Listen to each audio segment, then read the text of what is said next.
What's up, MetaNerdz? This video is all about a battle droid from way before the Trade Federation, the Sentinel War Droid.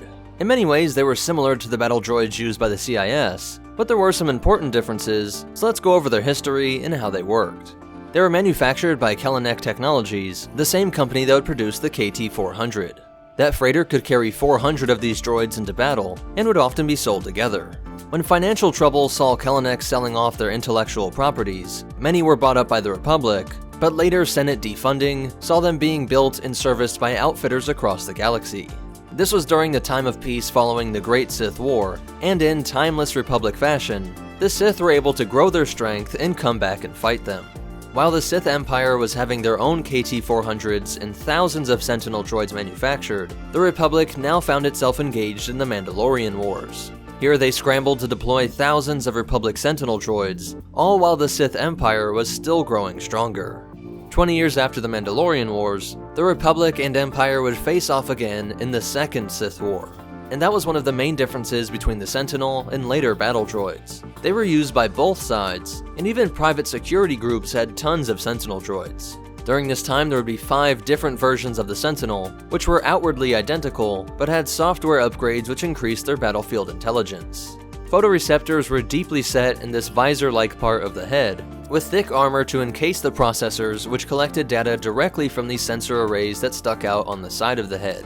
But like the first iteration of B-1 battle droids, the Sentinels would have to be directly controlled from a droid control ship. For the B-1, that was the Lucrehulk, but the Sentinel would receive its orders from transmitters that could be in a wide variety of ships, sometimes even the KT-400s that deployed them. But they were much sturdier than the B-1, being bulkier and better armored. Their standard loadout was simply a blaster rifle, which would vary with each faction, but some would even be equipped with personal shield generators.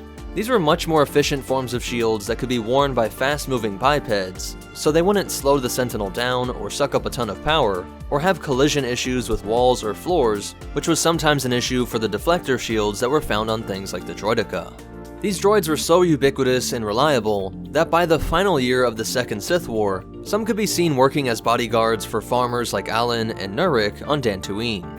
These droid units were also preferred by pacifist species like the Selkath, who trusted them over live guards that might get swept up in emotion or be corrupt. By having a great number of them, they could intimidate suspects into submission, nearly eliminating any form of violence on Ahch-To City.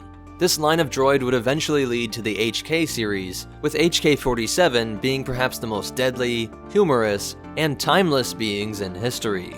But the Sentinel droid wouldn't just live on via its successors. Some were actually preserved for thousands of years. Student of art, history, and all things military, Thrawn had a pair of Sentinel droids guarding his personal clone. The cloned Thrawn in his Sparty chamber had these old Republic guards protecting him on constant duty, and Thrawn even had them coated in a layer of cortosis, a lightsaber-resistant material. I think that last detail really shows how well made this droid was. You know, Thrawn would have only chosen the best, and definitely could have found Clone Wars era battle droids, and yet he went with one that was nearly 4,000 years old. The fact that he chose to coat them with the nearly impossible to find material of cortosis shows that he wasn't strained for resources. And as for how many other Sentinel droids are still out there in the galaxy, is yet unknown. So that's it for its history, but you definitely want to hear these cool facts and behind the scenes stuff.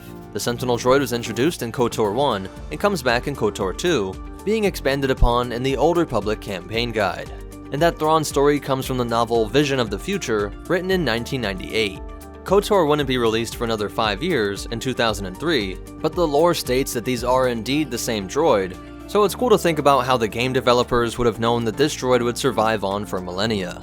But that's it for the Sentinel War Droid.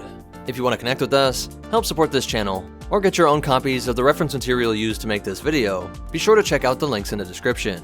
Special shout out to our supporters over on Patreon, but most important of all, remember, some droids age like a great Alderaanian wine, and the Force will be with you, always.